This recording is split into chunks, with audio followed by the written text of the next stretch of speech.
So guys, we are live. DJ's in the chat. DJ, just let me know if I am coming through loud and clear. That would be much appreciated.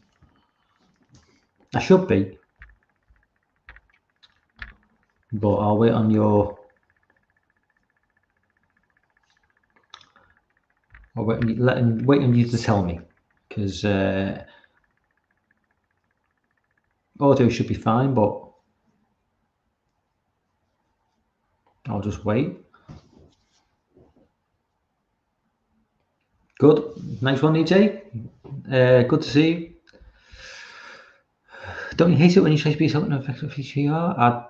Well, you know, you need to be more specific, DJ, because I understand what you're trying to say. I do. Is that obviously something you got something going on at your end that you feel that way? But yeah, it's that's the way of the world, DJ. It is. I mean, unfortunately, you know, we live in a world where people don't really give a shit about other people. It's sad, but you know, what can you do? All we can do is just be nice to each other. And I think through, you know, I think through, like, even though YouTube and the internet can be a poisonous place, you know, I think that through even just through this little community we've got, we can be better people. You know what I mean? It's like I've met people in this community who I never knew, and you know, when they interact with you, it feels good, and it's nice to be able to interact with people you don't know and you've never met before, and I think it makes you a better person.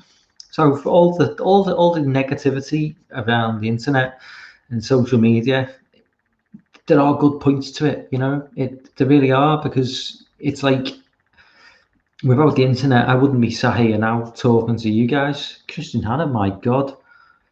Oh, I feel blessed. Christian's in the chat. Jesus Christ. A legitimately big YouTuber in the chat. Christian, what's up, man?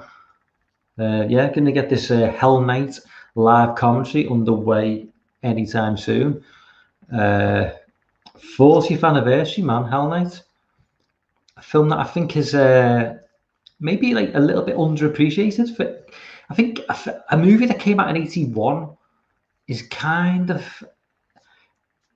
flies under the radar. There was such a deluge of like movies that came out in '81 that just flew under the radar, because there was so many movies that came out in '81. '81 was I can only imagine what it must have been like to be a teenager and to be a slasher fan in '81.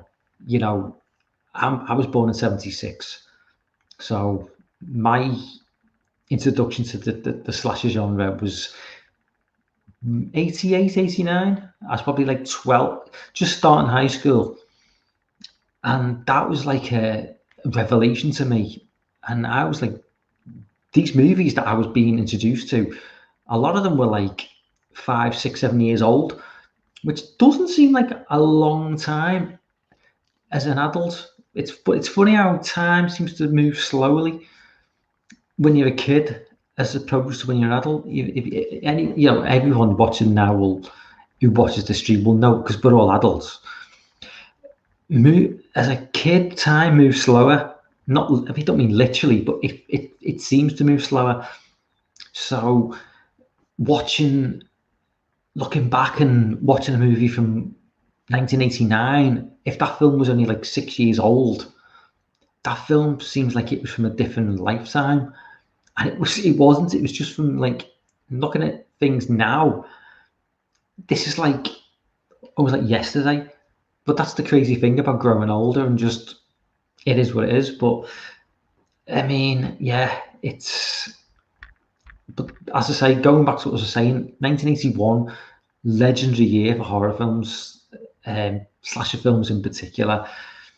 It was like, you know, you had Friday the 13th Part 2, Halloween Part 2, you had The Prowler, you had Hell Night. The list could go on. I mean, there's a list as long as your arm for this sort of stuff. But I mean, this is a film that kind of want to. This film I've not watched for a good 20 years, and I probably didn't see it until I was like late teens anyway. So it's not a film I saw as a little kid. It's a film I saw, you know, as a young adult. Watched it again as maybe 24, 25, and I'm going to watch again now. Well, I'll probably half watch. Probably like if there's anybody in the chat, I'll probably just be distracted. But yeah, it's one of those films. I think it got forgotten in the shuffle of '81. There was just so much going on that I think it definitely deserves a bit more attention than what it ever got.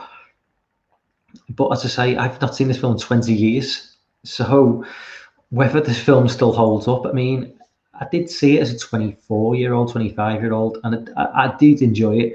So I've not changed my opinions that much in 20 years. It's not like I was watching it as a little kid and all my hopes are being dashed. It is what it is. But I'm just going to get this film underway now because let's just get it going. I think I've started a little bit late. Oh no, hang on. Yeah, a scream right at the beginning of the film.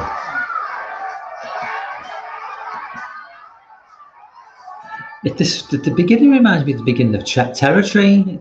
It's kind of like that. There's a bit of a party atmosphere going on. You know, obviously Linda Blair is front and center in this film in more ways than one. Linda Blair is all grown up in this film in more ways than one. Anybody who's like seen this film knows what I'm talking about. Linda Blair is, yeah, she's all woman now. Oh, DJ, you've not seen it. DJ, man, you need to get onto this.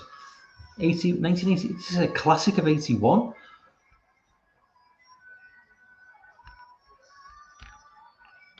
I'll just...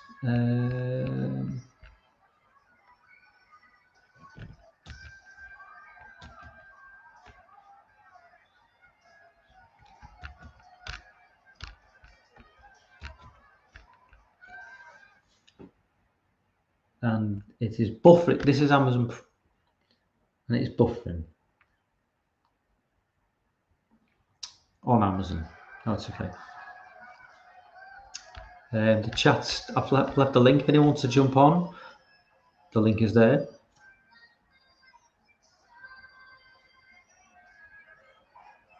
But I don't know whether did Linda Blair do anything in between The Exorcist and Hell Night, because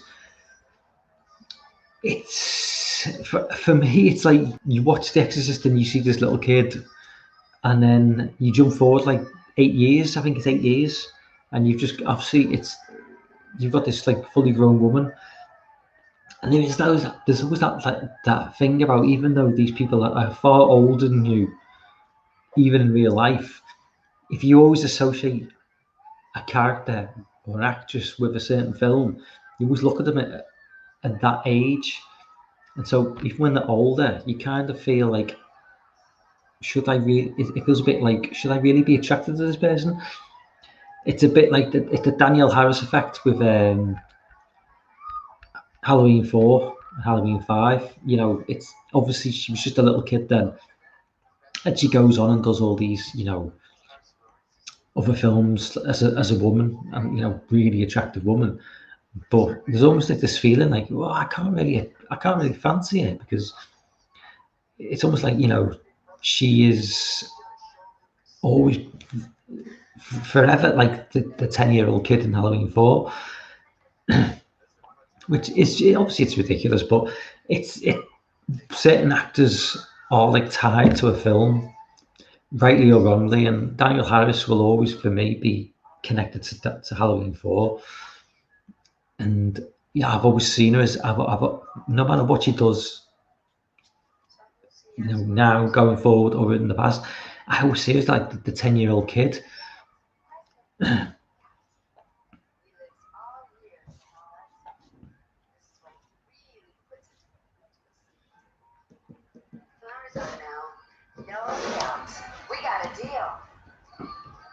I can't even though I've seen this film twice already, I can't remember the reason why it goes from being like a party to like just a few people staying there. Because obviously, it involves, Linda Blair and her partner, whatever, and then you got like another couple. It sort of focuses on them four, and for some reason I can't remember how it ends up with the house just emptying out.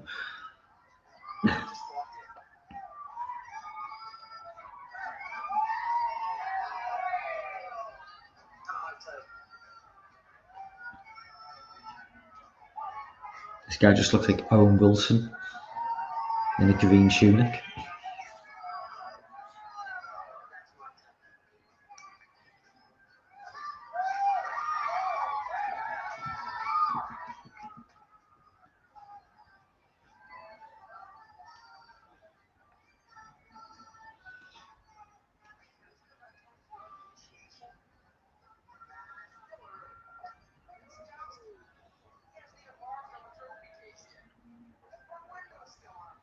It does play on all the tropes of like your typical sort of frat party. We never had parties like that in the UK.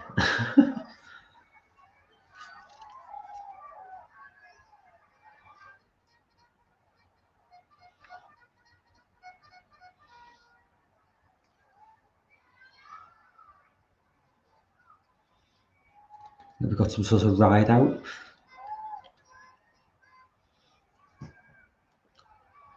Parties were way more extravagant in the US than they ever were in England.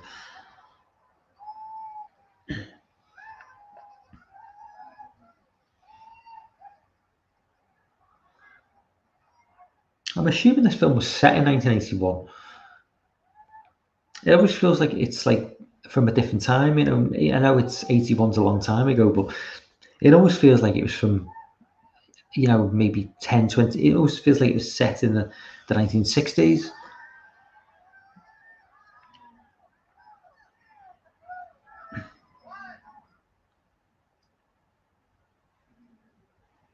But I'm no expert on American history. I mean, it's just those haircuts could easily be, maybe not. I suppose the haircut is quite sort of like late 70s, early 80s.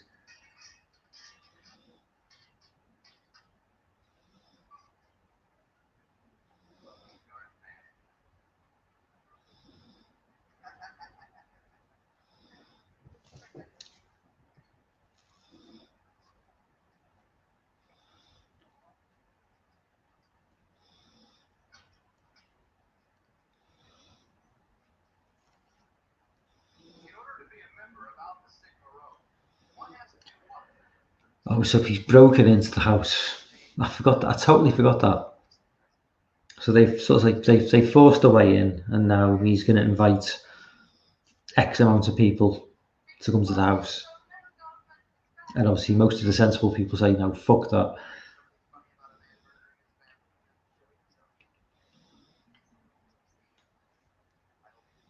Yeah, I don't remember much about this film, and even though I've seen it twice, I think that maybe says more about the film than it does about me.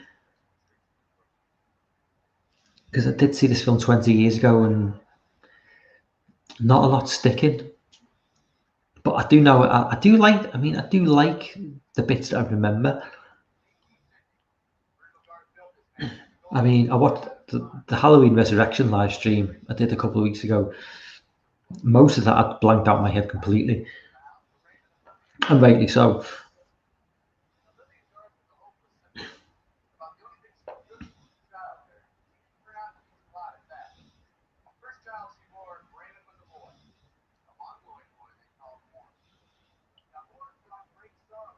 Yeah, looking at that haircut. I mean, that's sort of brown. Well, that was brown. Any haircut, any hair color, but that sort of like centre parting, um, quite long. That is very, very much reminiscent of the sort of like late 70s, early 80s.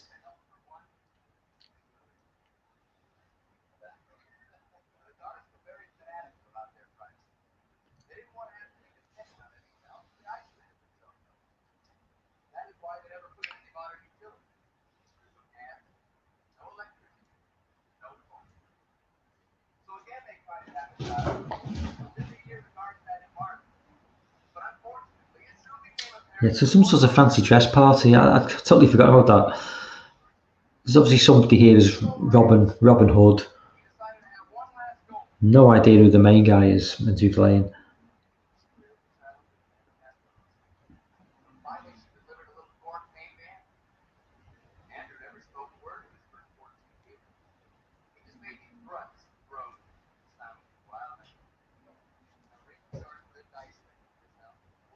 I'm sure there's potential maybe for, you know, Linda Blair to have become like another Jamie Lee Curtis at this point. But I mean, I don't know really know. I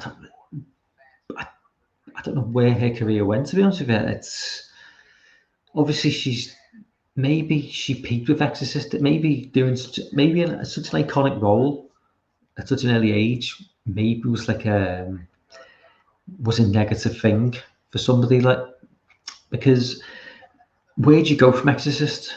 And if you're like front and center in a movie like that, it's it's only going to be a downward spiral from there. Really, you can't really go above that. I mean, I don't know where she went after that film in terms of the late 70s, and maybe she had a half decent career, but I'm just horror wise, I draw a blank. I mean, she was in this. I don't know what else she did.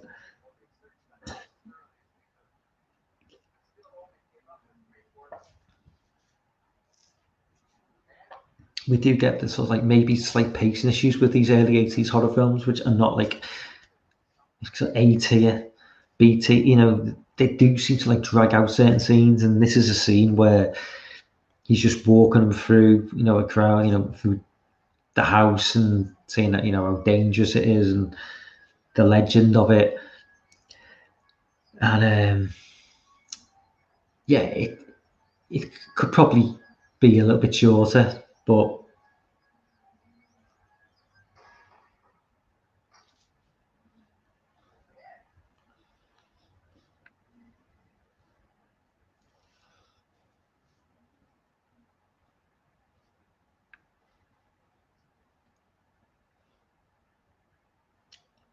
DJ, if you're still in the chat, man, you say something. It's a bit lonely here.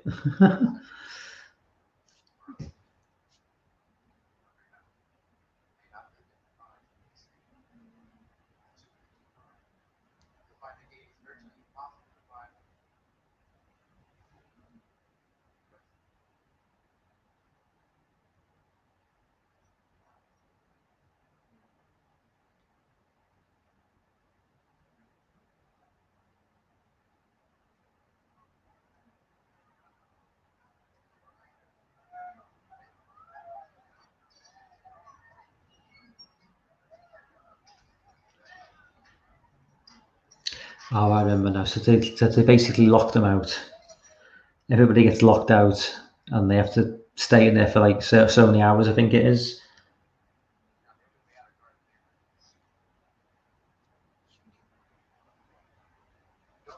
Oh, Darren, what's up, man? Good to see you on board, man. Yeah, if you're watching along, mate, we're just at the point where they've just basically.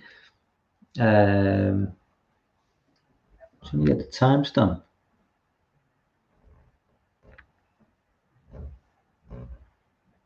Yeah, 12 minutes in.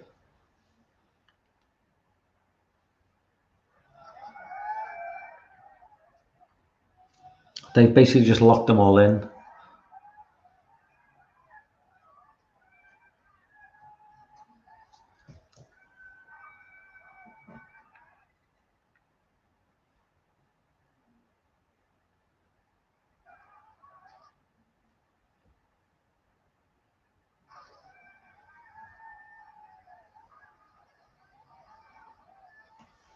Yeah, just approaching 13 minutes. I don't know if that's a bad sign, but that 13 minutes seems to have taken an awful long time. I do like this film, but that seems to have been a slow 13 minutes, man.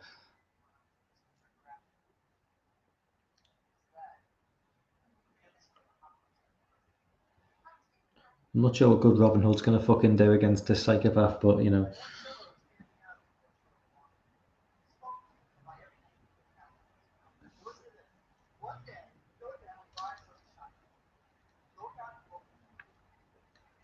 I'm not quite sure what the inspiration for this film was, because 81, I mean, it's not a mass killer. It is a, you know, you got like this crazy killer on the loose, but it's not, you wouldn't say, oh, this is ripped off from Friday the 13th or Halloween. This is, it's kind of something by itself. Maybe they were just trying to start something new, but I don't know, maybe someone could shed light on it, because to me, this is just something that's just, it doesn't really follow the trends of Halloween or Friday the 13th at all. So it does feel like a little bit different. It feels like for 81, this makes itself felt like something a bit fresh, a bit new. But as I say, 81, there was so much stuff going on in 81. There was so many films getting released. Anything, you really had to stand out from the crowd to sort of get any recognition. I think let's see if you go ahead on one of my Blu-ray sets.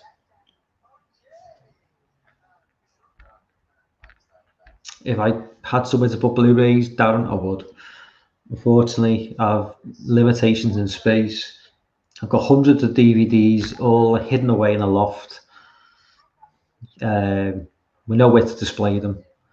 So for me to buy Blu-rays and 4Ks, I've got nowhere to put them, because at the end of the day, half the fun is displaying them and putting them on. You know, listen.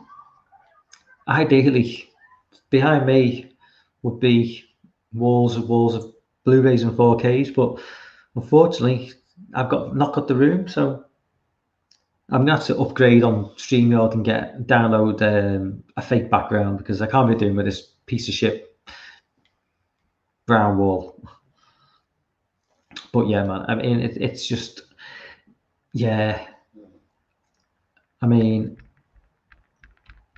I'd love to just splash out tons of money on Blu-rays and 4Ks, but it's just not feasible, unfortunately.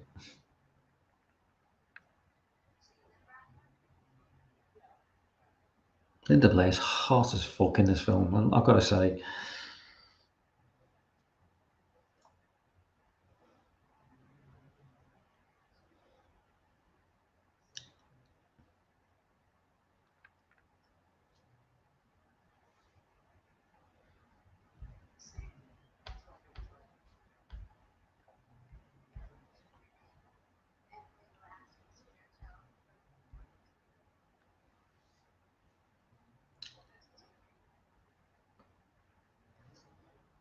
And the boyfriend doesn't seem too douchey either as well, which is a benefit. You know, too many horror films, you know, you got this douchebag fucking boyfriend, or, you know, just ultra jock, and they don't seem too bad in this film. You know, it's not like a lot of films where you just the male characters are just so annoying. They seem relatively normal.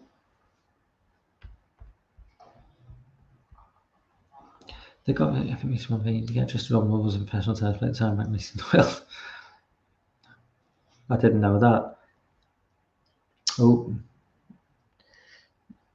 yeah, he's just firing it out at us. He's just getting. She's got some very nice stockings and suspenders on. Yeah, Robin Hood's about to get. I'm assuming that's a drawn-on moustache. I hope so.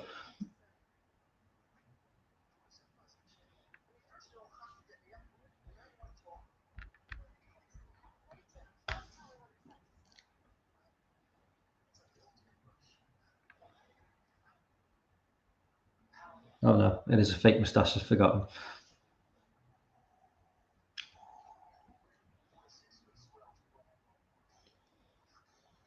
And then we get a build up to a sex scene where we don't see anything.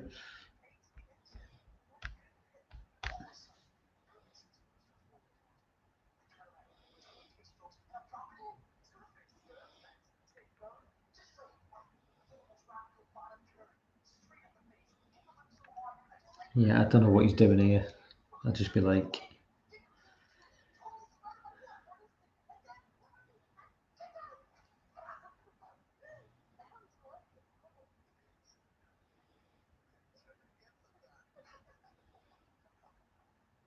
I mean, the thing about this film, it's very, very slow build up into revealing the killer as well.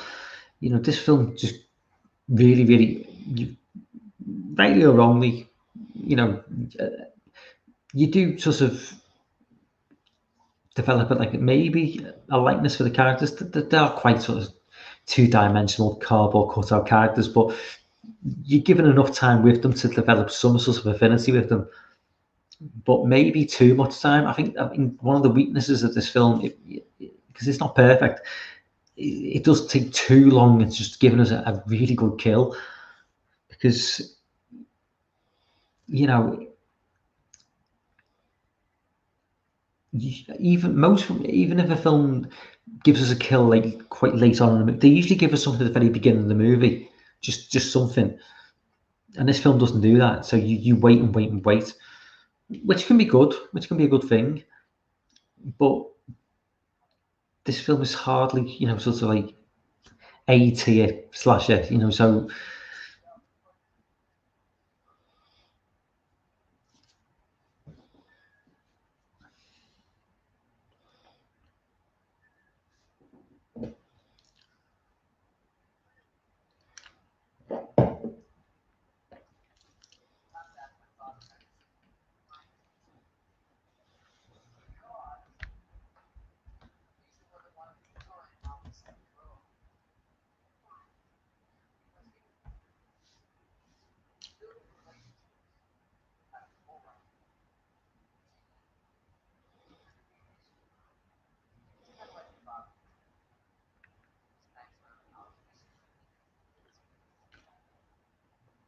I can't remember whether is Linda Blair meant to have slept with this guy at this point, because I can't remember whether she's meant to be a virgin at this point. I'm not sure.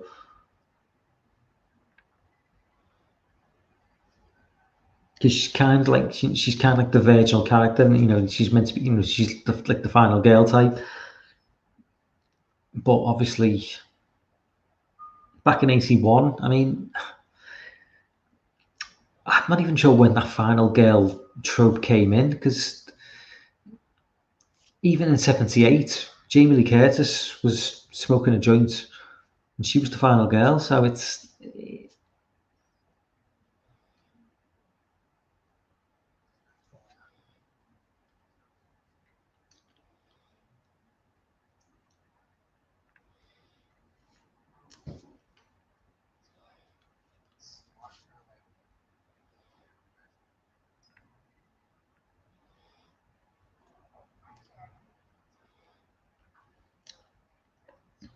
I think Linda Blair's Corset will probably win an Oscar for Best Supporting Actress. This is doing a good job in this film.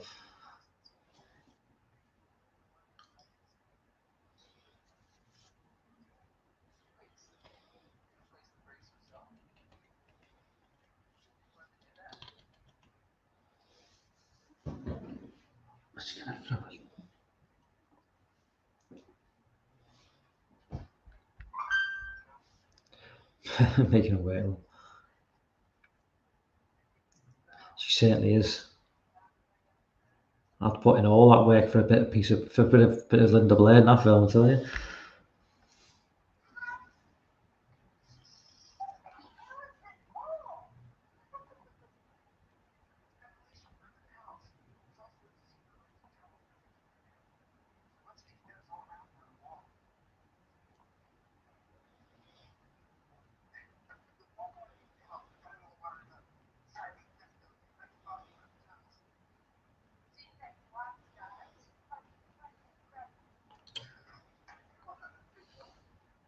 Has anybody having issues trying to tweet?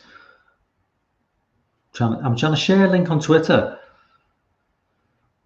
from this YouTube page, and it's just a fucking nightmare trying to share it. I don't understand Twitter at all.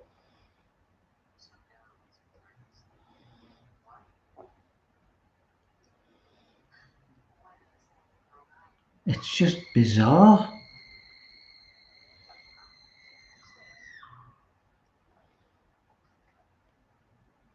I don't like Twitter. I really don't like Twitter. But it is quite useful, but it's poisonous fucking platform.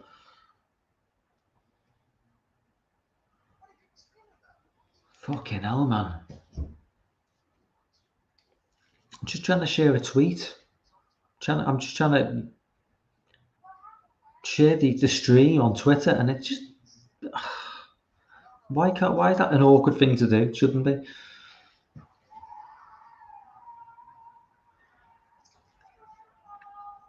And don't get me started on Amazon Prime. Jesus Christ, Amazon Prime. Anybody, Amazon Prime.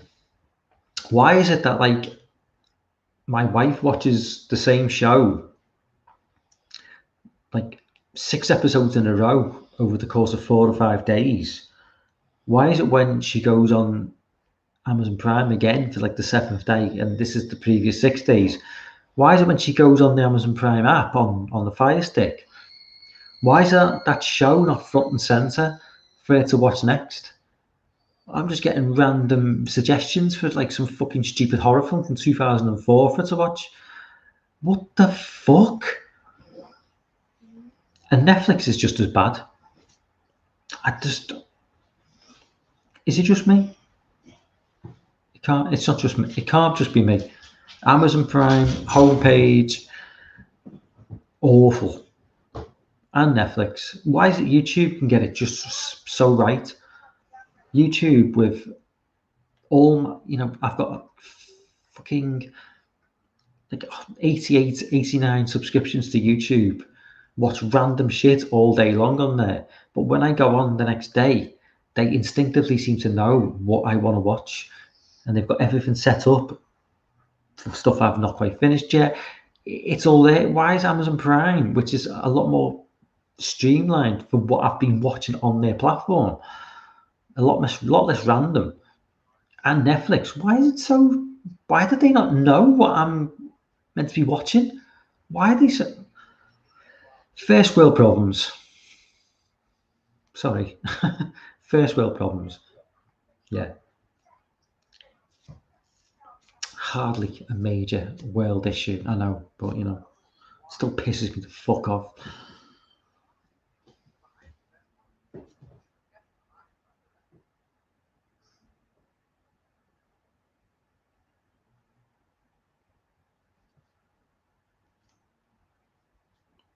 I'm totally lost what's going on in the movie now.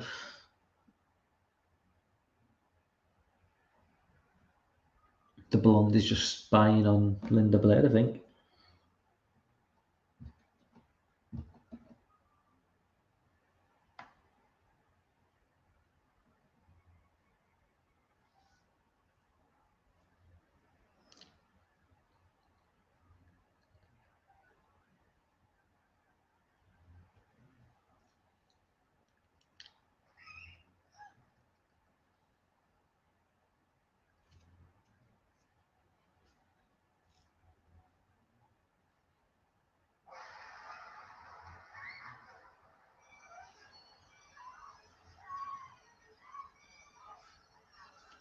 Finally, we got our first kill.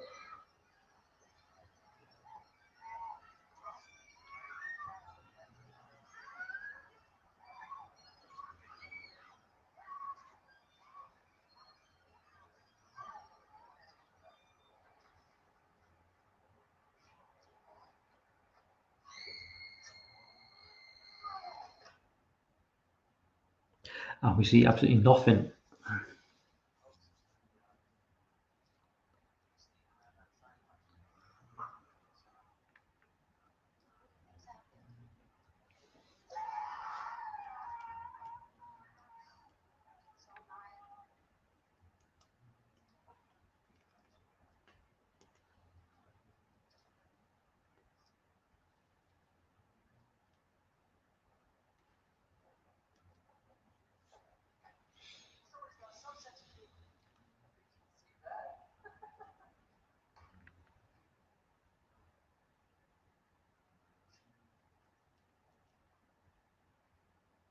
I do like the Gothic setting. I mean, it is. Oh, sorry, Dan, I didn't see that. Mike, I have not seen Exorcist 2, Darren. I've not seen it. You assume wrong. I've not put myself through that. You know what? Maybe I'll watch it as a live commentary. You know, I'm prepared to put myself through it, but I've never seen that film. I've just never. I've heard the notoriety, how bad it is, and as someone who was, I like Exorcist 1, but was never like an enormous fan. It wasn't for for me. It wasn't like the sort of greatest horror film of all time. And I actually like Exorcist 3 more than Exorcist 1, but Exorcist 2 is just something that's never really been on my radar. But who knows? Maybe I'll watch it. Maybe I'll do it as a live. I'd say maybe I should do it as a live commentary. Just like watch my live reactions to just. I know Jamie likes it. I think she really likes it, but I know it's frowned upon by a lot of people. It's considered just not a great movie. And then we've got like the sort of fake ghost. It's actually quite weird. It's not actually bad special effects for 81.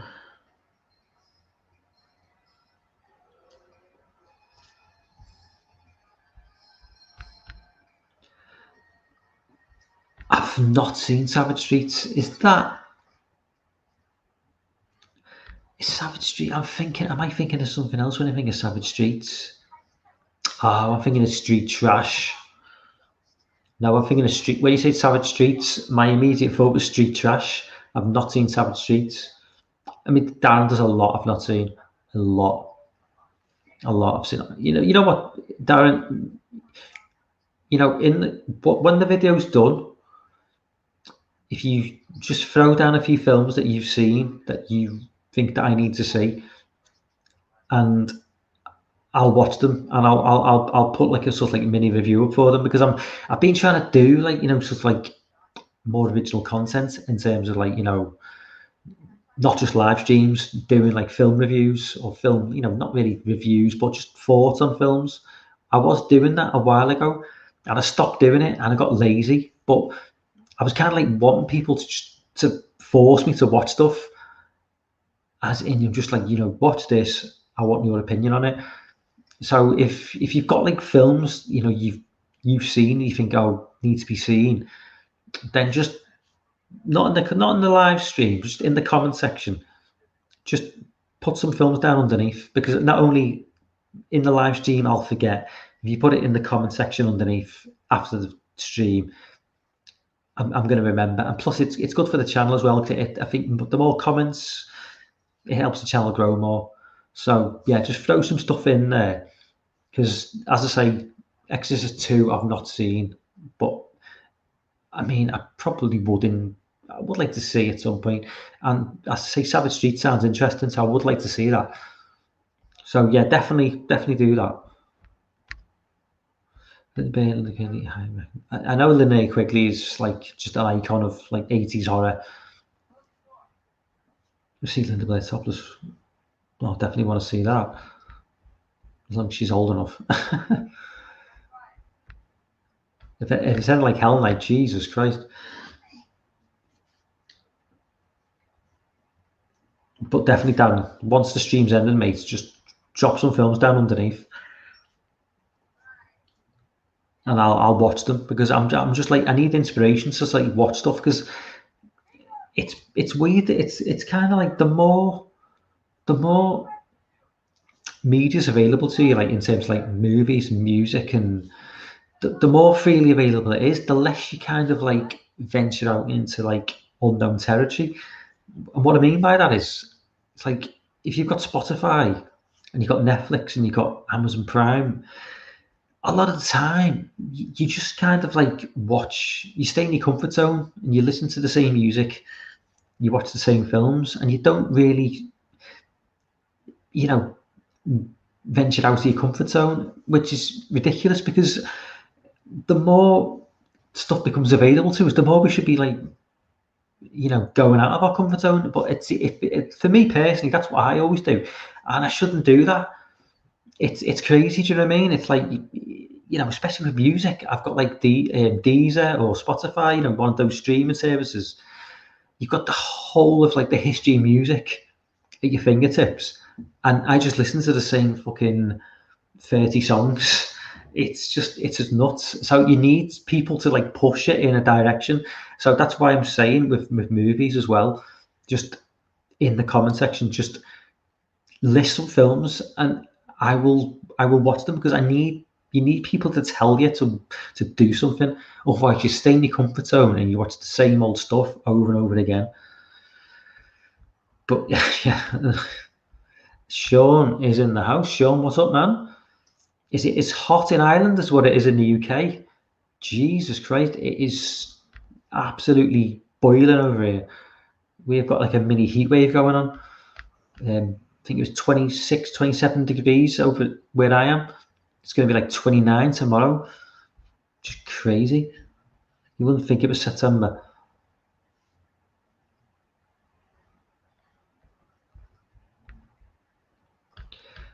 I get like that because you're waiting for Tracy. It can take 2 hours to get on to watch sometimes. Yeah, exactly. It takes longer to watch. It takes longer to pick a film and to watch it, and you get overwhelmed. Like, I was on Amazon Prime before, and I put on like Cinderella for the wife, and then obviously once the film ended, you get recommendations like, oh, get out of this.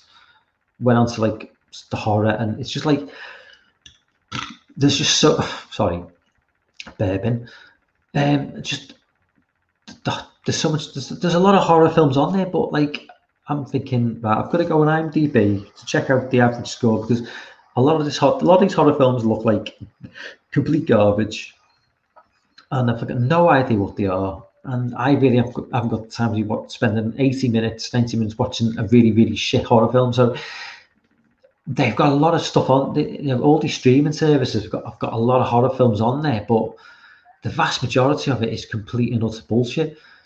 And that's to say, it takes longer to try and pick a film than it does, to watch the film. It's nuts. Oh, Lauren's in the chat saying, I love this film. Lauren, if you want to jump on, man, the link's there. You scroll up, the link is there. If you want to jump on. The film's more or less.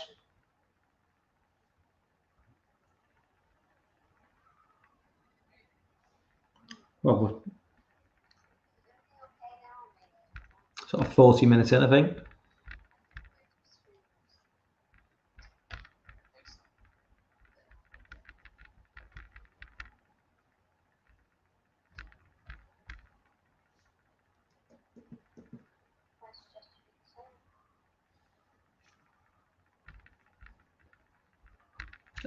Considering I'm in the chat and like I'm sort of like half watching the film seems to be going quite slowly.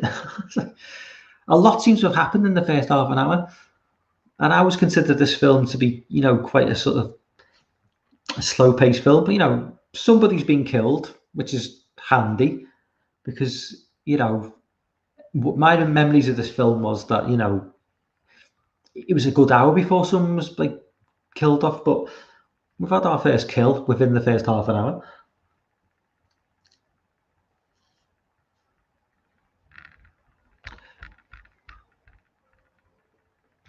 I've bypassed Rob Zombie's Halloween show. I'm sorry, that's done. Done the first 8. I'll do 2018, just in the lead up to Kills, but that's it. No more.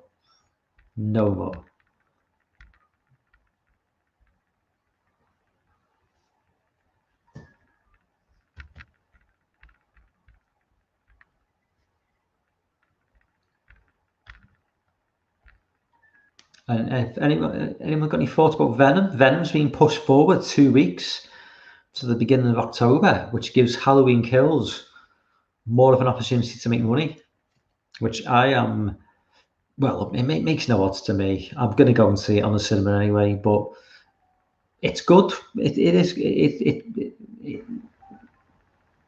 for horror in general. It could be a good thing. I mean, if we need in this COVID world, we need a horror film to do some good box office. I think Shang-Chi is disappointed slightly. I mean, they're trying to say it's done well, but I don't think it has. I think it's disappointed. I think it disappointed slightly. Don't forget, well, for somebody who's got no love for Elm Street, no love for that film, no love for the franchise at all. I don't. I like parts. I like 1, 2, and 3, but in terms of a franchise, which is like it's top heavy in terms of quality. You know, you go beyond those first 3 films, and really, what have you got? You've got a lot of crap. I mean, you're talking 4, 5, 6, New Nightmare. If you include Freddy vs. Jason, the remake, it's not a lot to go on. If you look at the other franchise, and you look at Halloween, okay, one is one of the greatest horror films of all time. 2 is a solid sequel. 3 is a curious, strange, bizarre film, which is a lot of people love, and I do as well. 4 is considered one of the best Halloween sequels of the bunch. 5 is 5. 6 got us a lot of love. H2O's got a lot of love, not for me personally, but Resurrection's complete shit. And then you got obviously anything after that, but it's a far more of a solid franchise on average than Elm Street. And as Friday the 13th speaks for itself. 1 is a solid, if maybe slightly flawed original. 2's, well, it's one of the best family girls of all time. Oh, there's Lorne. You're not muted? I'm not muted. He's not muted for the first time in a long time. It is a rare miracle. Not enough to make me believe in anything supernatural, but still an amazing thing. What's going on, man? I don't know. Just waiting on a couple phone calls from possible places of employment and going on with life. So, you like Hell Night then? I love Hell Night. Yeah. It's been a long time since I've seen this film. It's been a good 20 years. And before that, my first time watching was probably when I was about 16. But, you there? I'm here. I was just finding the film in my... Oh, sorry. Yeah, I'm at 40, just approaching 42 minutes. 42. Yeah. Okay, so just to 4204. So, okay. So we have the frat brother about to get onto the roof. Yeah, right? Literally. Yeah, he's just taking the mask off. Okay, I'm gonna give you about a second. The other thing to keep in mind is you're all PAL over there, and I'm all NTSC, so yeah, we won't stay linked. I promise. Yeah. As I say, it's been a long time since I've seen this film, but what I do remember about this film is it. I mean, you're probably far more aware of it than I am, but like, did this film get like lost in the sort of pack of 81 movies? In terms of, because there were so many horror films that came out in 81. Does this film have any sort of resonance? Because to me, this is just a film that is kind of like forgotten a little bit in the UK anyway. It's not remembered as fondly as some of the other 81. So I think it's strange because it actually did very well when it came out in theaters. It was one of the bigger slasher hits, actually. But the problem with it is that it exists before A Nightmare on Elm Street. So anyone's perception of the genre after Nightmare on Elm Street doesn't really look back quite as fondly, I think, as they deserve to look back at this film, because this is a pretty serious slasher film. It does have a sense of humor, and it does some pretty wild things for a slasher film. Actually, it breaks from format rules, but it's not a joke. It's not a Nightmare on Elm Street 4, right? Yeah. And I think when you look back at the whole decade, you have an entire generation that grew up after this movie was out and after the nightmares were out. When they look back at 80s horror, they don't envision this. In fact, Piz just did a review of this film in which he called it slow. And I never thought this film was slow. I'm not picking on Piz, but from his point of view, as such a fan of all the cheesier 80s horror films, yeah, this feels like a 70s flick more than an 80s flick. Sure. That's part of why I love it. It takes time. There's a limited number of characters. We get to know them all. They're all pretty strongly developed for a slasher film. I mean, the acting is better than most slasher films, that's for sure. When your lead is one of the weaker actors, you're still in pretty good shape. I love the fact that the film doesn't spell out the math problem at the core of the film. You have to figure that out on your own if you care enough. If you go back to the initial story about Garth Manor and the number of bodies there should be and the number of bodies they find, you should know all along that there's a twist coming. I love that. I love that it trusts its audience. 81, I mean, not specifically 81, but a lot of the movies of that sort of time, they were quite slow-paced.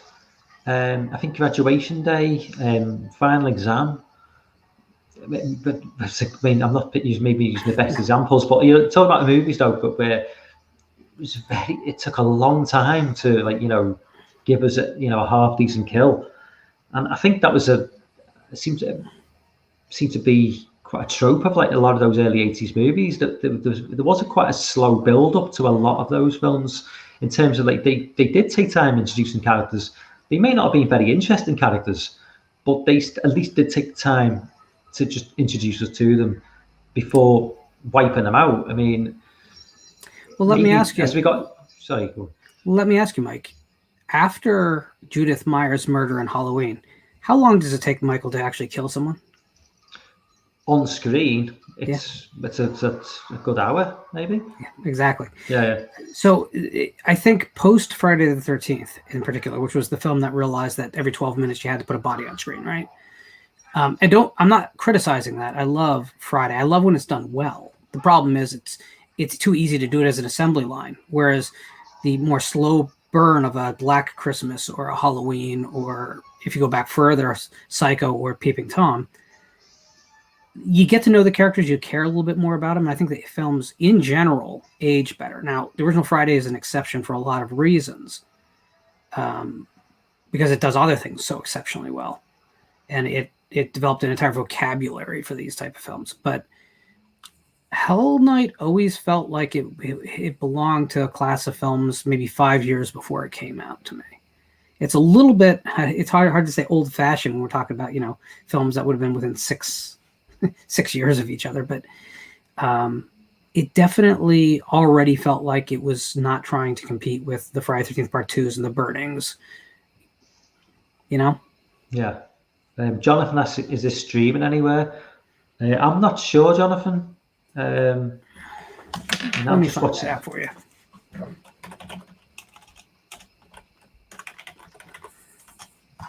You've never seen it before, so... It's on YouTube for $1.99. Prime has it. Sling has it. Tubi has it for free. So yeah, everywhere. There you go. So did you go to the New Jersey HorrorCon? I, unfortunately, because we got hit by the storm, by the remnants of the hurricane. Oh, right. I did not. Because I know Piz went, didn't he? He did, and we had plans to meet up, and Stone as well. But unfortunately, home ownership, Yeah, I know.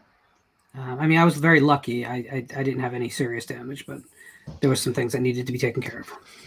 Yeah, I mean, I know before Piz's stream, last week, and Christian was on about.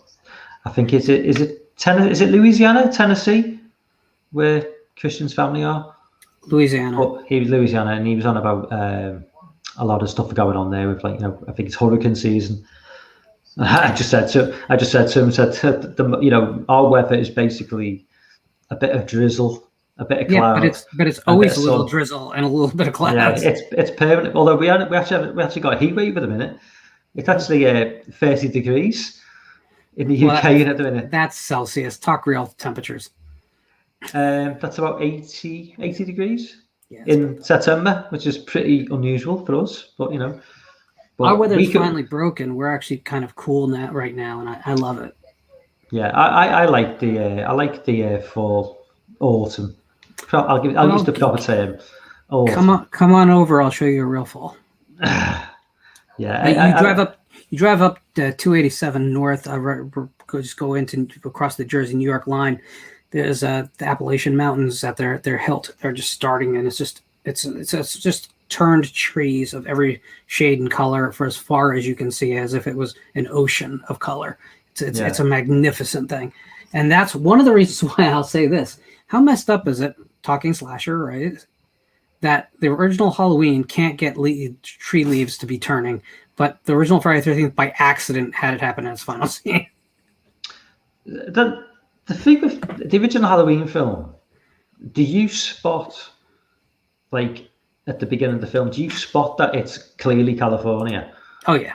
Yeah. See, I would, to me, as maybe now of an older age, I maybe notice it more, but as a kid, to me, that I would never notice that was an issue. To me, that just looks like it could be. I won't say like East Coast, because I don't even know. As a kid, that term wouldn't have meant nothing to me, or Midwest. But it doesn't feel like California when I watch that film. Even maybe now, I think maybe it's easier for you to spot. But for somebody who didn't grow up in the States, I was never really aware that wasn't kind of typically, Illinois conditions. What I will say, and this is true of both the Friday the 13th franchise and the Halloweens, as we have gotten closer to the films, we get very stuck up on the details. It was Hattonville, Illinois, but it was really meant to be, hey, this could take place anywhere. I mean, they didn't spend a lot of time hammering where it takes place home. There was no Friday if it wasn't for the lettering on the truck and a few license plates. We couldn't kind of hold on and grip on to the fact that it takes place in northern New Jersey.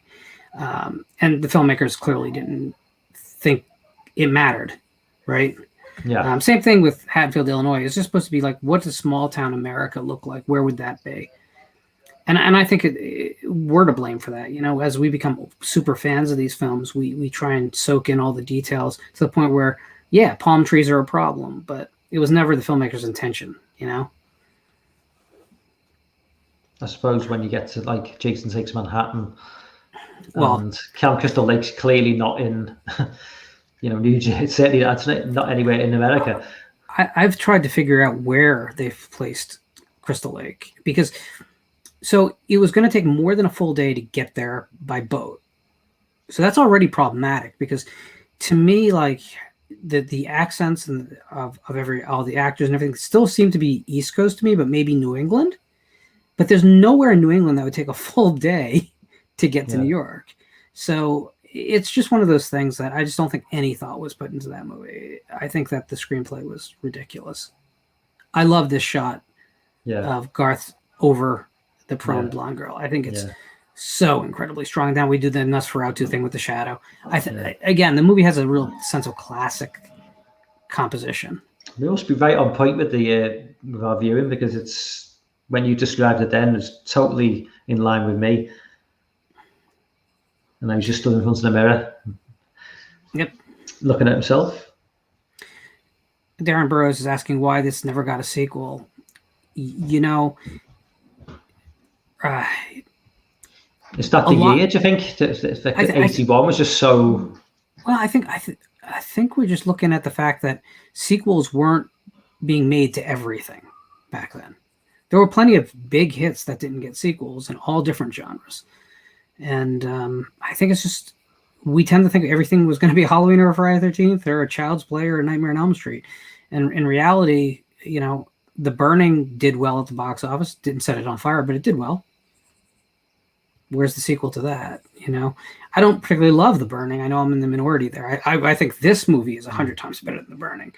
But that's fighting talk, that Law, I'd say. Well, but you see, I get it, but you remember where my heart lies. It lies with the 1930s horror films. Yeah. And this film makes no bones about the fact that the same time it's doing the 80s slasher thing, it is definitely calling back to another age. I mean, look at this shot right here. Just the clothes they're wearing. Yeah, I mean, it's all intentional. The house, it's the old dark house aesthetic, the haunted house, the plunging necklines kind of has that Hammers 60s feel. Even the kind of Victorian underwear from the blonde girl during their lovemaking scene. It's like, I mean, there's arched ceilings, and I mean, it's definitely meant to reflect an older type of filmmaking, and of course, I'm gonna love that. To me, it's not about body count. It's not about graphic murders. Because if you want either of those things, this is not the movie for you. Although we did just get a pretty freaking amazing decapitated head, didn't we? We did. Now this I love. I love the fact that you don't hate any of the characters in this, but you of the four of them, he's probably the one you dislike the most. Yeah. And he turns into like the closest thing the film has to a hero. Just in a heartbeat, he gets freaked out and does the right thing. I did, before you jumped on, before you came on board, I mentioned in the chat, like just in the stream, that there's none of the characters will be like douchey sort of, you know, ultra jock type character. They're quite likable characters. There's nobody, you know. I think if this film was made today, they would maybe introduce 4 more characters, and you'd get your just typical like arsehole sort of hate characters want to hate. And maybe this is again a time before maybe that became like a typical trope, because 81, I say this was still, I mean, a lot of films did come out in 81, but it was still in its infancy at the end of the day. A lot of the tropes maybe came into place in the following year or two. Well, they were, body count thrillers weren't yet murder porn. I think that's what it comes down to. Like when the bodies hit the floor in Halloween or Friday the 13th, you might not listen. You might not really care if the people survived or not, but you didn't actively root for any of them to die. You know? Yeah. Whereas it's very shortly, and again, it's the Nightmare on Elm Street thing completely. Once you get past the first Nightmare on Elm Street film, those characters get it's pretty obvious who you're supposed to hate, right? And then the Fridays did it. I mean, by the time you get to Friday 5. Yeah, well, don't get pissed started on that, because well, there's not a single likable character in that movie. So. Darren says, do you think Madman was as good as The Burning? Almost the same story filmed at the same time. One for your dual videos, Lorne. Although I think you probably that day too well known, maybe to do maybe. Darren, one of the things I really love about both the Obscurity Reports and the Dual is that it brings people to films that maybe they don't know as well or haven't been exposed to. So I always want to be a little bit careful not to go with things that everyone has seen. So you'll never see Deep Star 6 and Leviathan on the show. Do you like Madman? I do like Mad Men. I think it has a lot going for it. It has a lot going against it as far as production value, but there is a lot to be said for that film. Do I think it's as good as The Burning? The Burning, to me, is a really uneven film. It has some show-stopping moments that everyone loves. And also just, if you're from the East Coast, the Cropsey legend is a real thing. Yeah. And they just co-opted the name, which is really obnoxious and annoying. Like they could have done anything or just used a different name and just avoided the problem. But it always, that kind of sets you off a little bit too. And then, I don't know. again, it's one of those things like I didn't connect with those characters at all. I can't tell you the names of those characters. I can't tell them apart. And I've seen the film probably a dozen times, but it just doesn't stick with me the way the original Friday does, or this film does, or. I think maybe with The Burning, it's a lot of people. If you were to name, you know, an iconic moment in Friday the 13th or Halloween, people would name, you know, one scene or another. With The Burning, it's always the same scene. It's always the raft scene. I think maybe people like remember it more for one scene specifically than the sum of its parts. Do you know what I mean? It's yeah. Well, you're right, but that's that murder porn aspect that people are responding to. Looking back, they think that's stronger because that's what they became acclimated to. I will tell you that the raft scene never blew me away. No. There's this one shot of a clearly rubber hand getting his fingers cut off that makes me laugh every time. It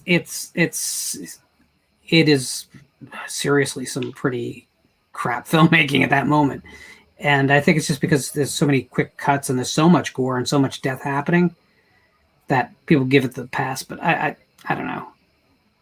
I mean, I will say this about The Burning. Every single time I watch it, I discover its ending for the first time. I never remember that movie's ending, ever.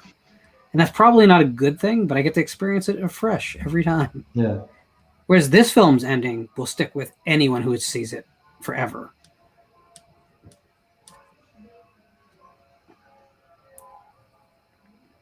This movie also has a great corpse party. It has, I don't know. There's so much I love about this movie. I love the scene that's going to come up in a little bit at the police station because it's just so wonderfully madcap and no one sees it coming. Is there anything like maybe Giallo-esque, like on a similar, you know, like an Italian version of this sort of movie, you know, in terms of a foreign take on this sort of type of film, you know, in the way the setting, the Gothic setting, and just something with like maybe like a less of American, you know. Yeah, I don't know. It seems like these movies that are based on urban legends, the same way that Friday the 13th was a campfire story. This is an urban legend that's told at the beginning. Halloween was obviously a couple urban legends thrown together. That, you know, the call from upstairs to the babysitter. That seems like a very American thing. Like the concept of the moral lesson that's passed down strictly orally, but everyone seems to know the same stories. That group consciousness concept. Whereas Italy was always about, like, you know, when the Giallo movement, it was always kind of about like these kind of unpredictable moments and kind of a level of sleaze, and it was much more about the texture in a lot of cases in a lot of films. I think of What Have They Done to Your Daughters is one of my favorite giallos, and that movie is nothing if not a mood piece, right? It's about making you feel uncomfortable in your own skin, and American slashers don't do that at all. They make you comfortable as quickly as they can. Yeah. I mean, moderns past the first wave. Because Halloween wasn't making anyone comfortable. Friday the 13th wasn't making anyone comfortable. But by the time you got to Silent Night, Deadly Night, that movie is comfort food for that audience. Through and through.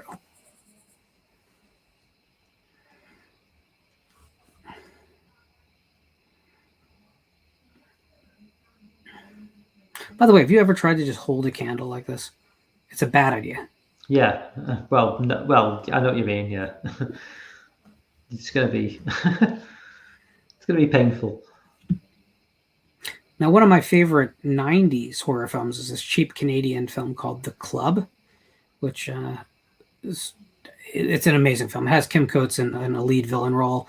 I can't believe that people don't know the movie, and it has no good digital release, by the way. But it takes place in a castle, and all the characters are in period costuming. And I always wondered if it was my nostalgia for this film that helped me love that one quite as much. Although I think that's a great film, too. Has Andrea Roth in it as well. I've not heard of that one.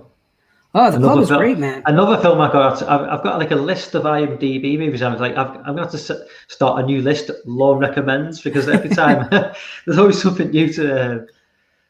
That's a fun movie. Hey, Griff's on board. Hello, everyone. Hi, Griff. What's going on, man? Dan says there's been a few Gothic Italian giallo. I think he means The Killer Reserve 9-seater. I highly recommend. I'm assuming you've seen that, Lauren. I actually don't think I have. But I did go through a period where I was watching a ton of giallos all at the same time.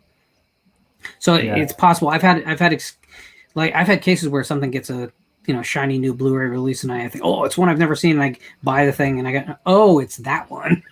So it's possible, but I don't. But offhand, the title doesn't make me think I've seen it. Is it the new? What's the new? Is it the new James Wan film, which is getting terrible reviews?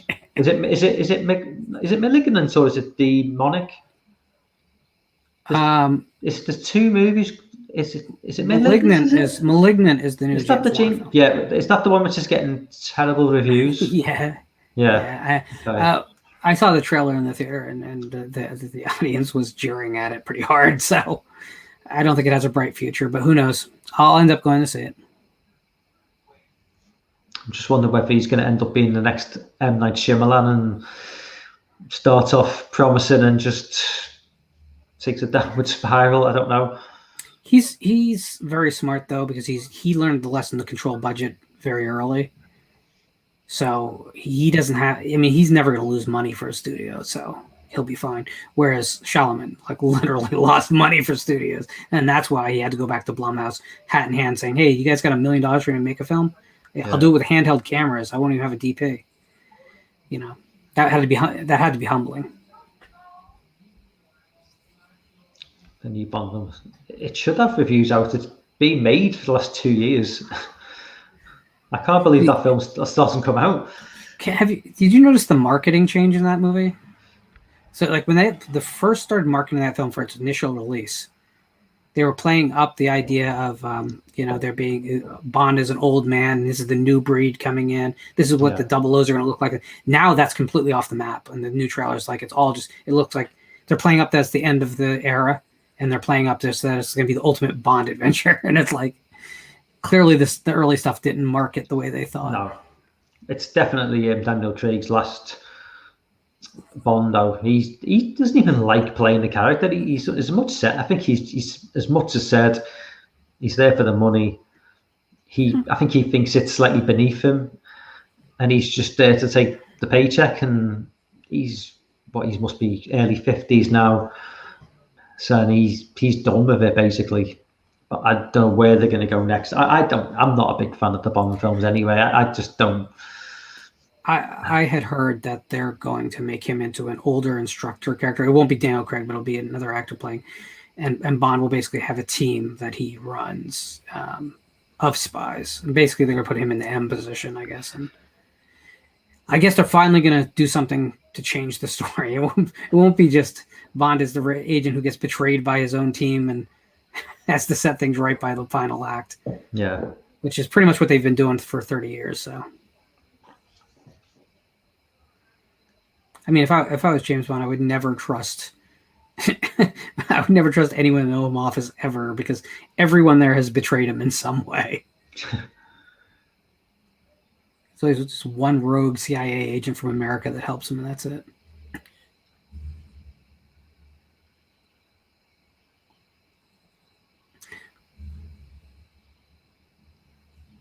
I always remember this scene. Oh, yeah.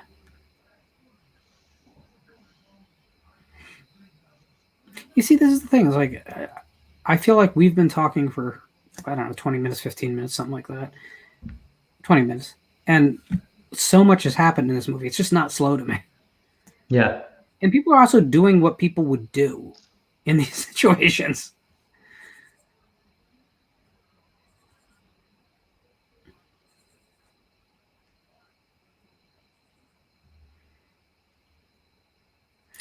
Darren says that Last Night in Soho trailer looks like it's going to be a giallo. I don't think that's what he's doing, but I'm very excited for it. Yeah, it looks interesting. I'm not quite sure. Is it some sort of time travel movie? I've only seen one. I think there's been one trailer. I don't know where.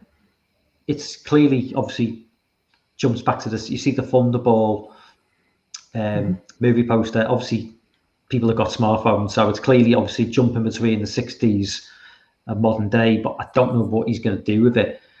I mean, Edgar Wright's never really done anything that dark before, but this looks like quite a dark movie. He's done dark in a comedic way, you know, in terms of the Cornetto trilogy, but I mean, I just don't really know where this is going to land in terms of like the tone of it. I'm really not quite sure. I'm looking forward to it though. How awesome would it be? And I'm not saying I know anything. I just think I think this would be cool. But how awesome would it be if this ended up being his Don't trailer made into a film? Well, and he's just not marketing it that way, so people have to discover on their own.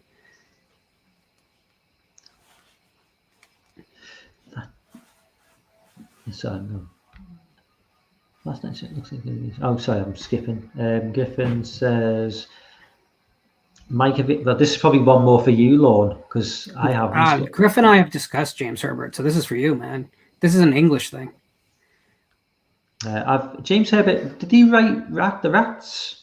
He did write the Rats trilogy. Yeah. He wrote Moon.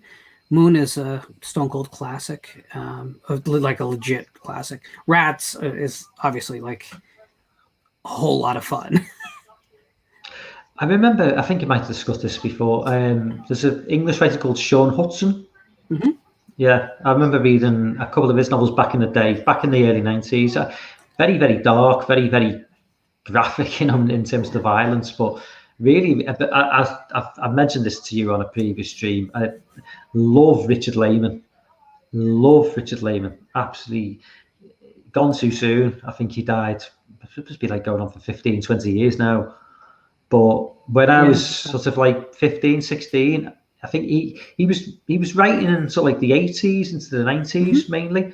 And I was just, it was at the time when he wrote a new book, I was just buying it instantly. And just, it was very, very sort of basic in the way he wrote, but it was so effective, you know, like Funland, which is probably my favorite, like a Lost Boys setting, you know, like, you know, an amusement arcade and like a fun fair by the beach, but obviously this dark shit going on. And that was for me as a kid growing up, you know, in like depressing England, you know, this sunny sort of environment with a beach, and you know, as a fan of the Lost Boys, I love that, and I love the settings for the books as well. You know, the Beast House trilogy, I think it was just.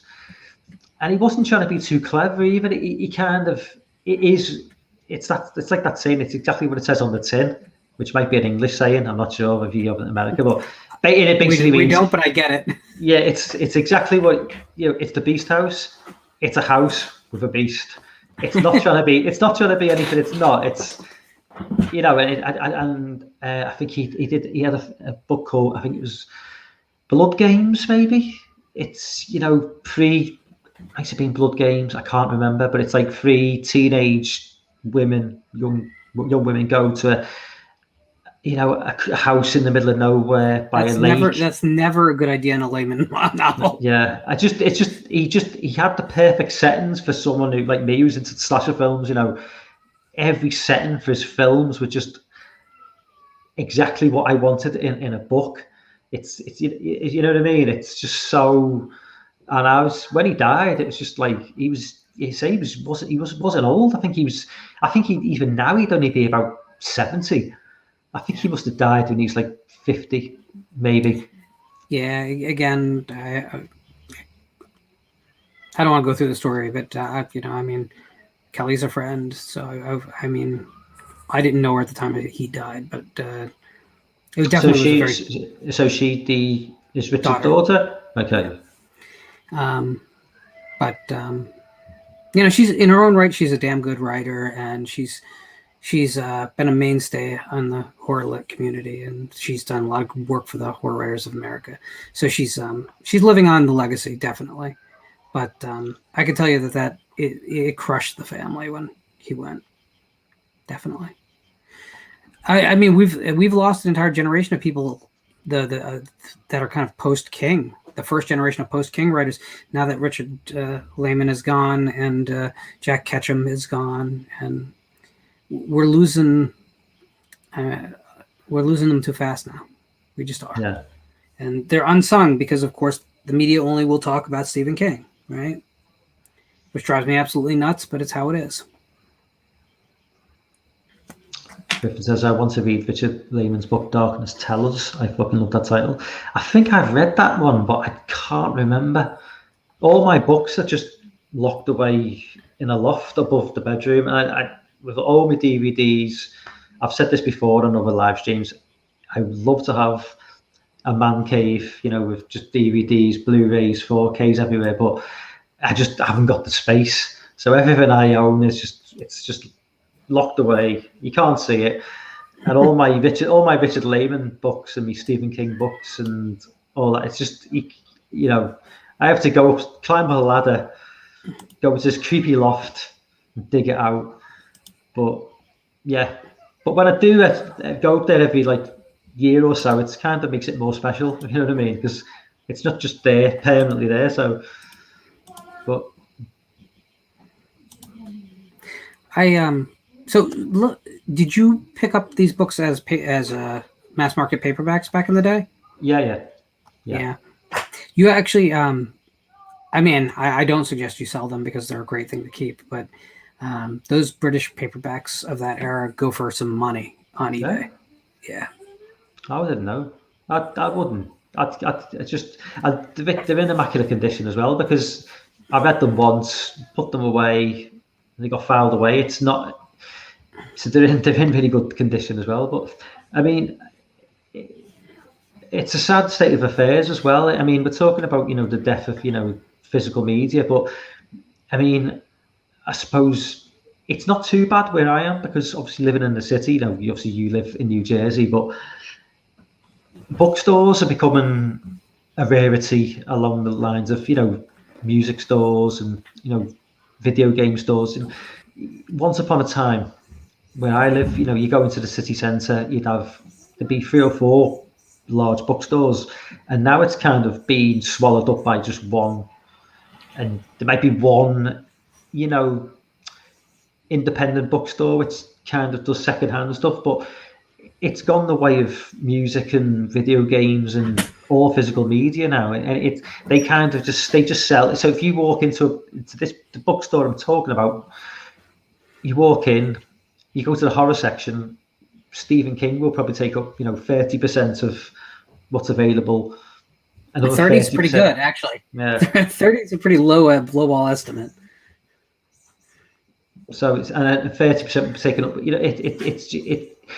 The big get bigger, and Stephen King will probably just keep on getting as time goes on because the more physical media wanes away, people like Stephen King will probably just get bigger and bigger as an author because I think it's going to be more and more difficult. I mean, you yourself, better than anyone how difficult it must be to get something into physical print. As someone who's an author yourself, so. The problem is that society has buckets, right? So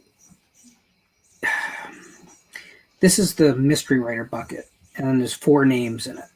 And now there might be 4,000 people writing in the genre, but there's 4 people in the bucket that people will continually bob that apple out. Well, in horror, it's even worse. It's basically 1 name.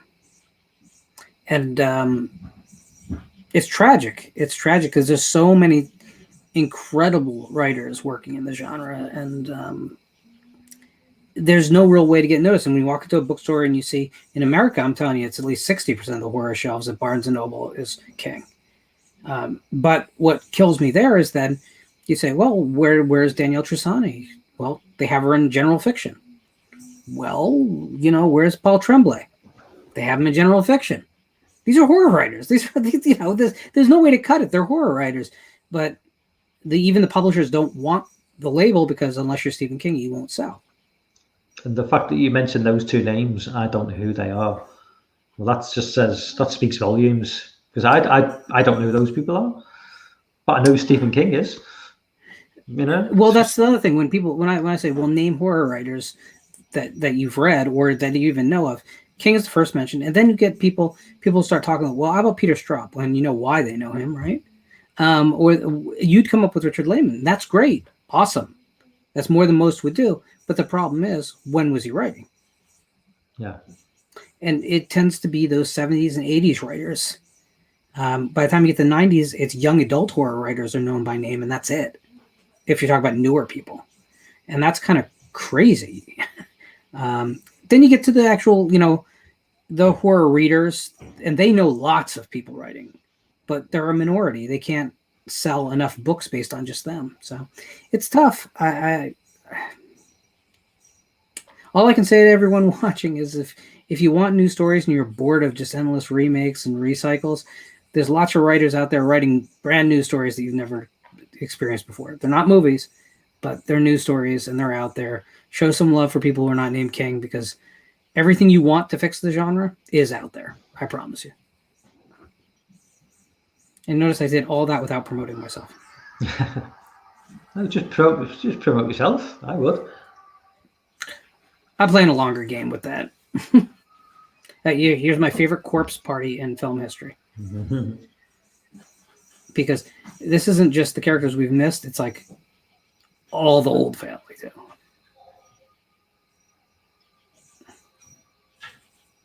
I'll tell you, that's a substantial flashlight or torch to you. I mean, you could use that thing as a weapon easy. Yeah. I mean, here. By comparison, this is the flashlight from Hellfest. And this thing is solid too, but this is nothing compared to that. Oh, you just love an excuse to bring Hellfest into the conversation, though. Well, I only have to reach to my right. You know what? I actually, when you put a tweet out the other day, and it was Hellfest, I've got to say, I replied with just, it's like, I revisited that film, and the more, when you revisit, I think second watch is more enjoyable than the first, for me anyway. I really, really enjoyed it on the second watch more than the first. And maybe I think the problem with the first watch is I think maybe, I don't know if I watched it just after you'd been raving about it, saying how good it was, and maybe that affected my opinions. Like, oh well, it's not quite as good as what I thought, even though Lorne was hyping it up. But going back, about 3 or 4 years later, or whenever it came out, I think I watched it about 2 months ago. I think it was 2018. It was. Yeah, because it was same month as Halloween 2018. So going back 3 years, it really holds up, and it's a lot more enjoyable actually the second time round. I wasn't going in with any sort of expectations, and that, I mean, because I originally thought Haunt was a more enjoyable film, but going back and watching Hellfest again, I actually do think Hellfest is a better. I do like Haunt. I think that is. Them two a great sort of back-to-back sort of Halloween experience, just watching them two films. But it's Hellfest, I think, is a film that I'm going to return to on a regular basis, every Halloween. It is a great movie. It feels like the season. That's where it wins. If it didn't have everything else going forward, which I think it has, it legitimately is the horror movie that feels the most like the Halloween season to me. Yeah, it just bleeds Halloween, and you're not going to find anything that makes me happier than that.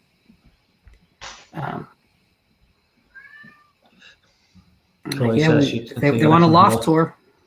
Oh yeah, not much to say. It's just bin bags with DVDs and books in. Oh, you Americans and your big houses, you've no idea. I have a small house. I love my small house. Any more, and I have to clean more. So yeah.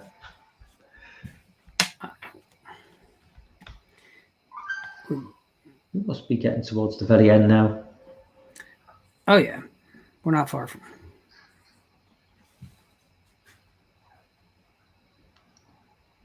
That is a very towards the end when the body's just it's such a trope of horror movies though, where the last surviving characters, they see all the bodies who've been. Yeah. John Carpenter did it in Halloween. It's been used time and time again. I like it, but it's such a. It's the corpse party. There's a reason that it's gone as far as having a name. Actually, you have another trope happening right here, which is called going back for the cat, which is when a character gets to safety but then returns, usually for less than reasonable reasons. Now, in this case, you could say his friends, but he hasn't known anyone here more than this night. Yeah. Of course, the title comes from Alien, which is actually a misnomer because she doesn't actually go back for the cat. She just detours for the cat. I would say there's another trope used in a lot of horror films: big gates at big houses at the end of the film, trying to get through the gates, and the gates are locked. That's been used so many times. Oh, yeah.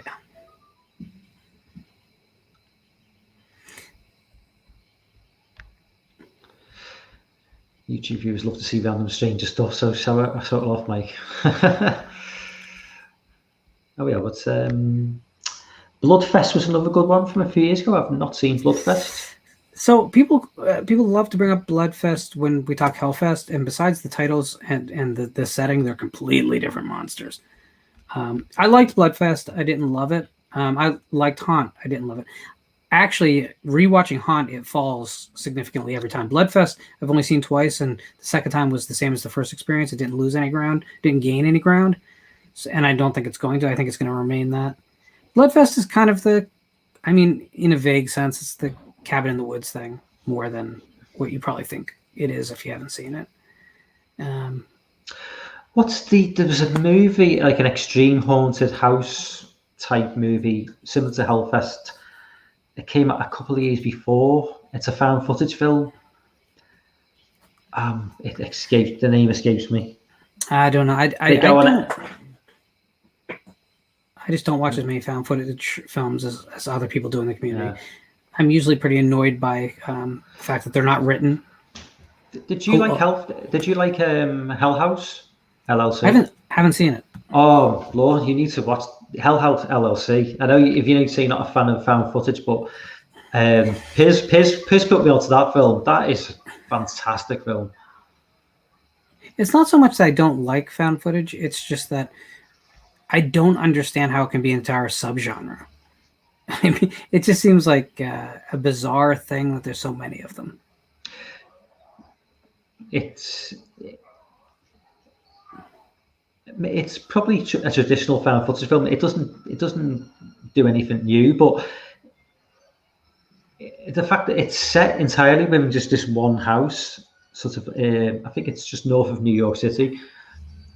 And it's obviously the setting for like this new extreme haunted house ride, but it's before the actual opening of the ride. You know, I say ride as in not really ride, but it just really ticks all the boxes. It really does, and without going into too much detail, because I don't really want to spoil it, because I really think I'd like to think you'd enjoy it. But I mean, Piers has done a review on it. And he raved about it, and that just sort of got me curious. And there's 2 sequels as well, which they not as solid as the original film, but they're not bad films in terms of the genre. But yeah, I mean, I just think in terms of if you want like a real sort of like the Halloween feel, I think the very first Hell House LLC it's something you should. So watching in October is just definitely ticks all the boxes. But I'll check it out, I'm sure. It has been heavily recommended. Piz and I sometimes agree, and sometimes we strongly disagree. I'm still searching for that one film that we both 100% can endorse, because that seems like a rare beast. Yeah, he really liked the slasher film recently, which I absolutely hated. I think he talked about it on his, maybe not his last Patreon stream, the one before that. And I think it's called The Initiation. I hated that film. I thought that was just utter like garbage. And he liked it, and I was like, I thought, did we watch the same film? But that's what makes the genre wonderful, is that different people would respond to different things. If we all just fell in line and we all just loved the same things, none of this would be interesting. I'd listen. A lot of the stuff I love passionately, I know that Piz wouldn't get into, and it's not a failure on his part. It's just we're different people, very different people, and I could watch Cat People every day of my life. I could watch Black Sunday every day of my life. I don't think Piz could, and that's not again. But then again, Piz could watch the original Texas Chainsaw Massacre or Halloween 6 every day of his life. I love Texas Chainsaw Massacre, but I'm rationing how much I watch it the rest of my life because I never want that movie to lose power. Yeah. So we're different kinds of viewers, and Halloween 6 I'll probably never watch again in my life. So, we're just very different in that respect, what we look for. But neither of us is wrong. Neither one of us is right. He'll tell you I'm wrong. That's fine, because that's how he approaches it too. But I love the man, but we're very different. Griffin says, speaking of giant gates, that reminds me of Lorne's favourite Fly film, Curse. I do love Curse of the Fly. It's the movie that no one remembers from that series. Darren says, I'm with Lorne. Found footage don't do it for me. Cannibal Holocaust, I don't think will ever be surpassed. I like Blair Witch, but didn't love it. I suppose that, you'll know this. Is Cannibal Holocaust the first found footage film? So the problem is only half of it is found footage, right? Half of it is the recovered 8mm footage from the expedition. Then the other half is the story of how they get it, and that's told very conventionally.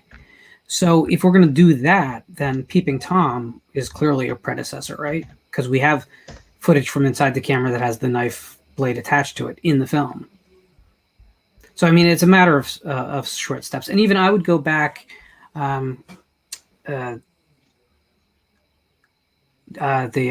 Charles Ludington Jekyll and Hyde opens with a long first-person section of the film. So I think if you want, you can chase for who did it first, but I think it's always been around as long as film has been around in some respect. But there was a big between Cannibal Holocaust and which was 80, obviously.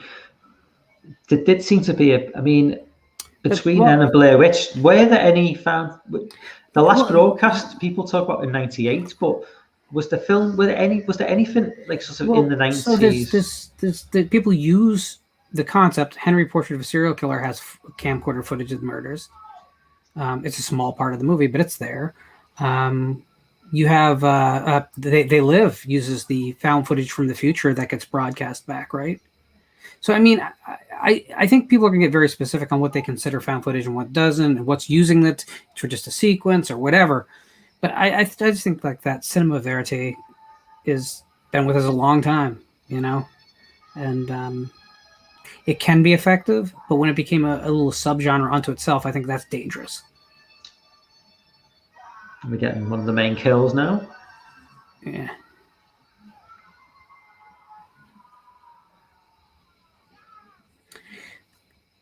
You know what's really crazy about this is that this is the only adult Linda Blair role that I like her in. This is it. I don't really know what did she do apart from Roller Boogie. Yeah, I've never seen that. Well, she's not even the star of that. Kimberly Beck is the star of that thing. I don't recommend searching it out, by the way. She made Witchery, which is not great. She made Repossessed, which is really I remember that one. She made. I mean, the thing is, as a young actress, she was doing a lot of good stuff. I'm not just talking Exorcist either, but as an adult, she just. I don't blame her necessarily. I just think that Hollywood didn't know what to do with her.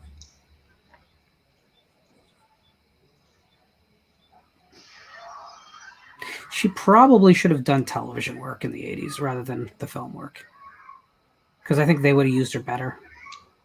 Yeah. But at the time, film stars didn't do television, remember? So. Well, I mean, there's just been a time when film was all the be all and end all, and you go forward 40 years, and TV is arguably bigger than movies to some actors, I suppose.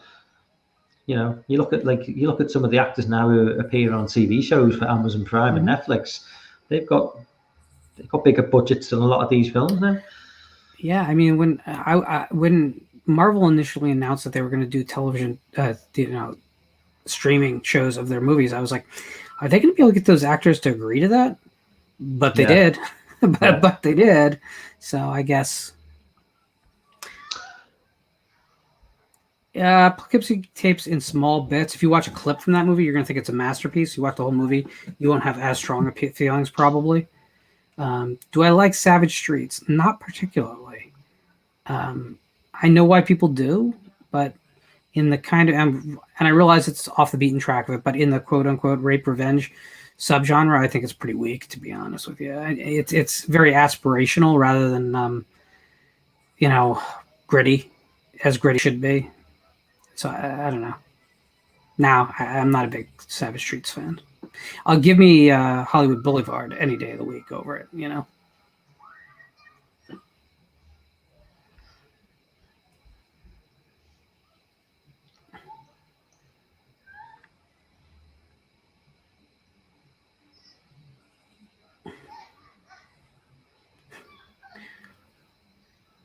It's funny that this role didn't make her into like a popular final girl.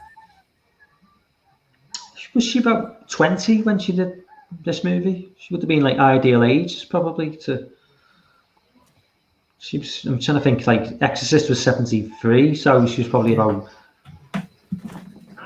She was the ideal age, really, to sort of.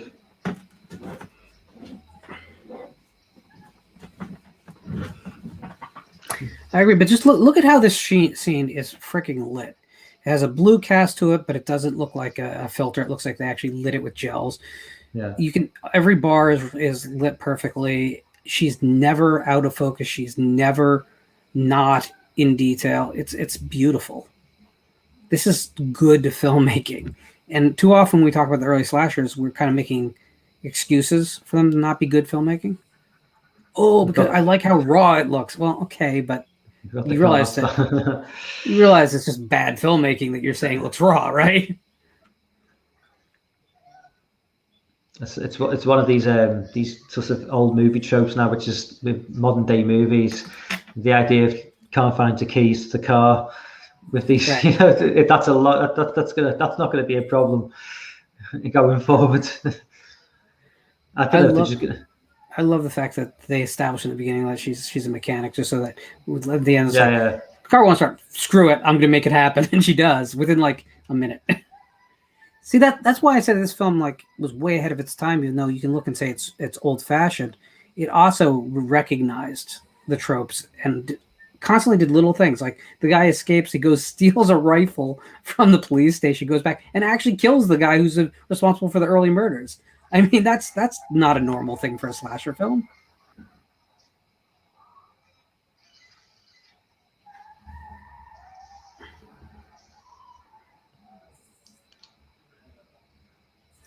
Was this film set in? With this film set in?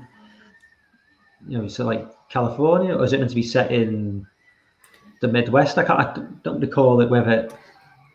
I always got the impression from the opening scene that we were somewhere in New England because it has that kind of Ivy League school look to it. Yeah. But it's hard to say.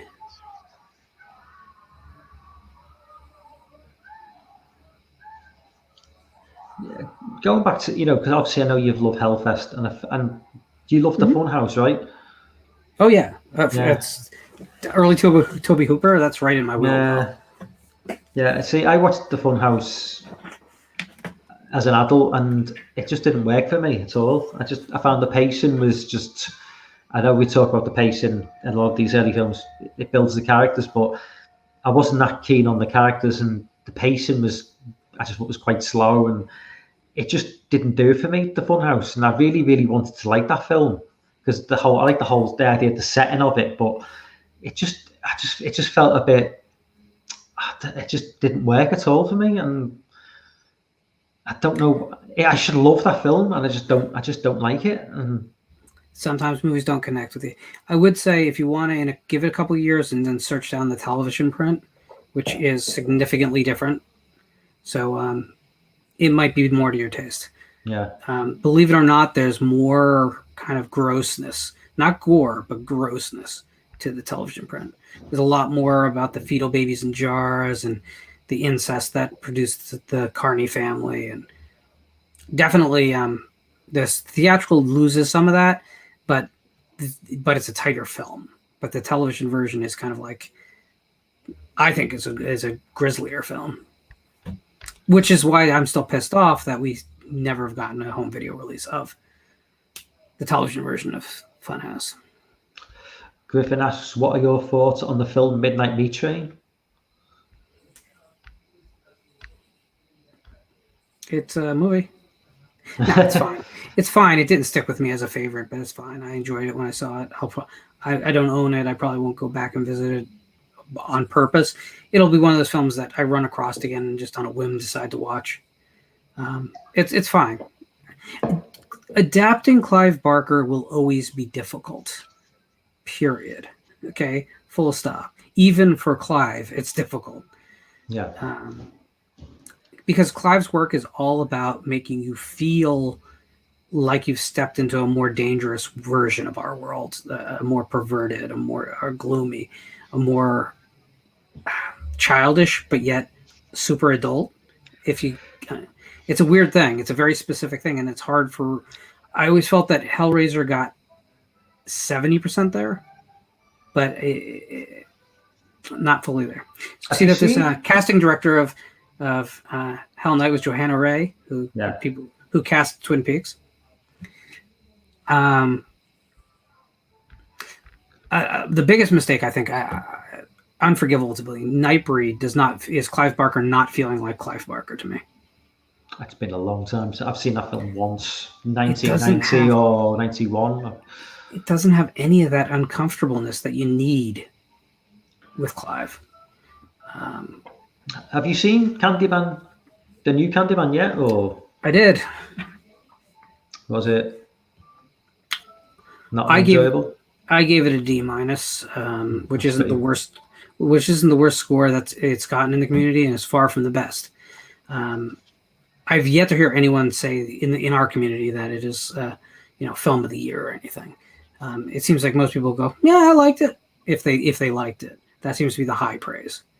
I had significant problems with it, and I was hoping they could be overcome by just great filmmaking. Needless to say, that didn't happen for me.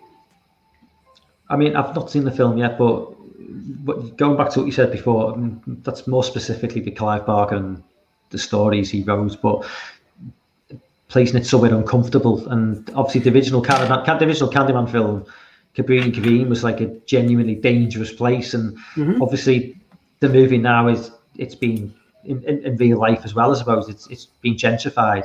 So it loses that sort of dangerous edge to it in terms of, it doesn't look as intimidating as what it did in the 1992 original.